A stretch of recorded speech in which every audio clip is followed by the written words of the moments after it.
Sabi nyo sa ano po reaction nyo sa kumakalat na fake news regarding po sa hindi legit ang eleksyon na nangyari itong nakarang federal partidong federal ng Pilipinas Manila chapter. Ano pong reaction nyo? Ah, Magpapakilala po muna ako. Ako po si Yolanda Ocampo Lopez, ang dating ang Vice President ng Partido Federal ng Pilipinas Manila Chapter noong 2022. Ngayon po ay nahalala kong presidente ng Partido Federal ng Pilipinas Manila Chapter. Yung kumakalat po ng mga fake news na yung mga kumakalat ng mga fake news, yun po ay hindi katotohanan. Nagkaroon po kami noong July 15 ng meeting ng aking mga kasamahan ng mga miyembro ng Partido Federal ng Pilipinas Manila Chapter. At noong August 15 po ay muli kami nagkaroon ng meeting para po mabuong muli ang Partido Federal ng Pilipinas Manila Chapter.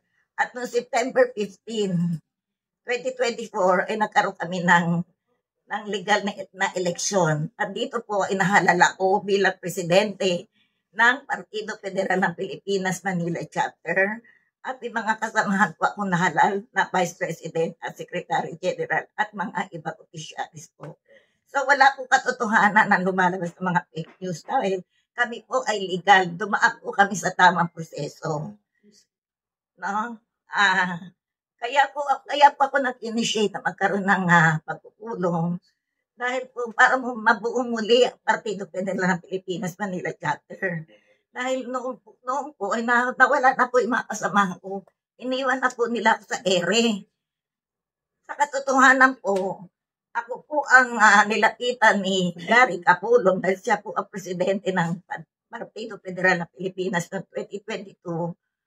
Ako naman po ang kanyang vice president. So, nilapitan po niya ako para magkaroon kami ng headquarters na wala po kami pondo. So, ang ginawa ko po bilang vice president, tumulong naman po ako. Lahat po ng gamit na para sa headquarters, ako po lahat ang bumili nun. Dahil ang hirap po sa akin si Gary Capulong ng halagang 250,000.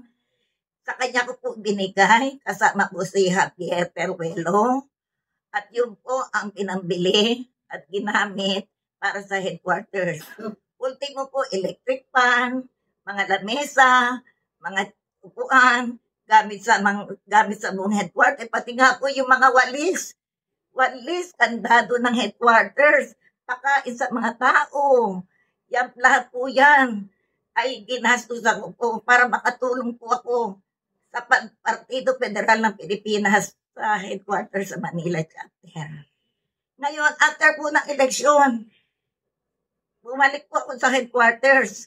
Wala na po ako nadatnan. Ultimo si Gary Capulong, pinagtaguan na po niya ako. Pati yung mga kasamahan po namin nawala na. Pati yung mga gamit na nasa loob ng headquarters nawala na isa-isa. Wala na po akong nakuha kahit isang sentavo. Hindi ka nabayaran? Hindi po ako nabayaran. Hindi po bang malaman kung ano po yung atraso sinasabi nyo regarding po kay Gary Capulong? Ang atrasong ginawa sa akin ni Gary Capulong, yung 250,000 na hiniram nila sa akin para ipinansa headquarters ng Partido Federal ng Pilipinas sa headquarters sa Bahabdo Street sa Sampaloc, Manila, ay hindi na bumalik sa akin. Actually nga po, ay inisyuhan nila ako ng cheque. 5 cheque po ito.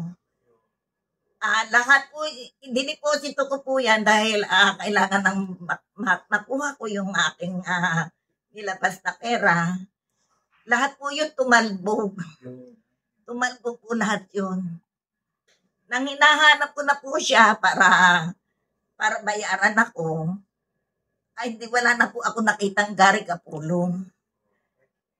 Kaya po, yan ang atraso niya sa akin. Kailangan magpakita siya sa akin ngayon. Kasi ako na ang presidente. Ako na ang presidente ng Partido Federal ng Pilipinas Manila Chapter. No? Sinisingil ko na siya. Ilabas niya yung pera ko. sinasabi niyang fake news. Siya ang nag-palabas sa fake news eh. Nakatanggap ako ng ano niya eh. Nakatanggap ako ng picture. Kami daw ay fake. Siya ang fake. Kasi, ultimo yung pera na wala siya mailabas na pera para mabayaran ako. Kaya sila po yung fake. So, ayan, yung iba po namin kasamahan, yung mga kasamahan ko po ngayon. Kaya po nabuo muli ang Partido Federal ng Pilipinas Manila Chapter. Ay nagkaisa po kami. Nagkaisa po kami para mabuo muli ang Partido Federal ng Pilipinas Manila Chapter. Kinakailangan na po namin ito dahil marami po mga taong lumalapit sa amin.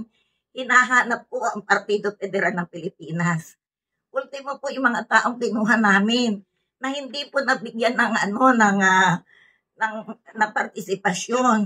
Nung hala lang po, kinuha po sila mga watcher, pero wala po sila natanggap na na biyaya para maging watcher ng Partido Federal ng Pilipinas sa mga kandidato dito. Ngayon po, ang ginawa po namin, nag-endorse po kami nang alam po namin na makakatulong po sa amin sa Partido Federal ng Pilipinas Manila Chapter. Ito pong taon na to, kahit nung simula pa lang po nung matapos ang eleksyon, dahil tumakbo pa siya konsihal sa Partido Federal ng Pilipinas. Dito po yung partido. At naniniwala po ako na siya po ang tunay na miyembro ng Partido Federal ng Pilipinas. Actually po, may picture kami. Andito po, si Gary Capulong po ang presidente, ako po yung vice president. Tinaas po namin ang kamay ni Super Mara Tamundong. Dahil siya po ang tunay na partido, na miyembro ng Partido Federal ng Pilipinas. Actually nga po, hinahanap ni Gary Capulong si Mara.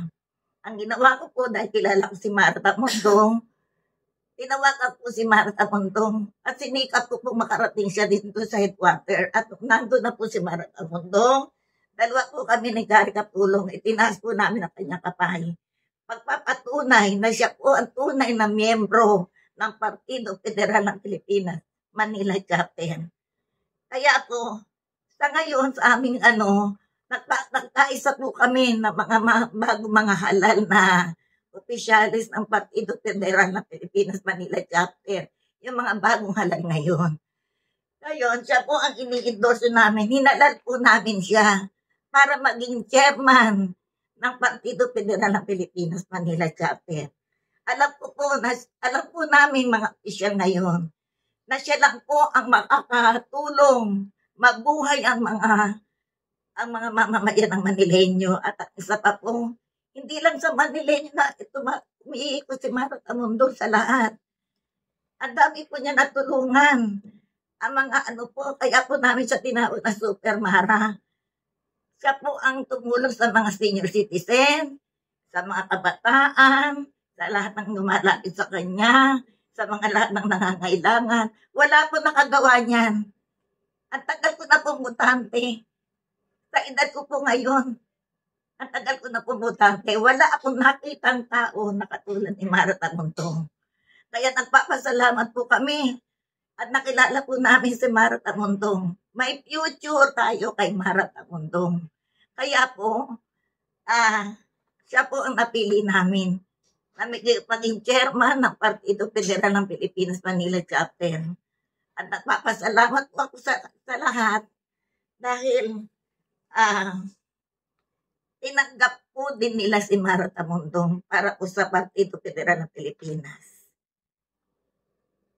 At para patunay po na ako po ay Vice President, ito po yung aking Vice President of 2022 na Partido Federal ng Pilipinas Manila Chapter. Ito po nagpapatunay, meron po akong ID, may pirma po yung ID ko, at ito po yung aming uniform. At ito naman po kami si Gary Capulong, siya po yun noong presidente, ako yung Vice President. Ito naman po si Mara Tamundong. Kaya, hindi po wala pong katotohanan ang mga lumalabas na fake news. Tumaan po kami sa tamang proseso. dumaan po kami, sinundod po namin yung bylaws and provision ng Partido Federal ng Pilipinas. Kumpleto po kami ng dokumento. Sa mga nagkakalat ng fake news at mga sinasabi tungkol sa aming grupo, wala po katotohanan yan. Maglabas po sila ng kanilang dokumento, pakitaan po kami kung sino ang totoo. Kung sino ang may katotohanan. Ilabas po nila papeles nila at gawin mo naman po. Hinahango po namin sila na ilalabas namin ang aming mga dokumento. Dumaan po kami sa tamang proseso. Sila po ba tumaan sa tamang proseso? So, pakitaan na lang po kami ng papeles. Kung sino po ang totoo sa amin. At marami po mga naghahanap niya kay Garga Pulong. May mga atraso po yan, hindi po ako naninira, pero yan po ang katotohanan. Dahil isa po siya, may atraso po siya sa akin. Kaya po hinahanap po siya. Haharapin ko po siya ng harapan. Tingnan natin po kung sino sa amin ang may katotohanan. Kaya ako po ay nagsumikap din para mahalal din po ako dito, Presidente. Naging Vice President po ako, hindi niya po pinansin ang pagiging Vice President ko. Ang pinansin niya po, yung paglapit niya sa akin para mag-finance sa headquarter. Dahil wala po kaming pondo nung araw. Yan po ang katotohanan. Marami po salamat. Sana po ay maliwanagan ang mga pinalalabas nilang fake news.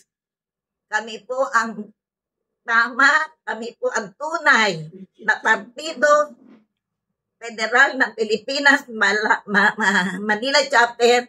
Mabuhay po!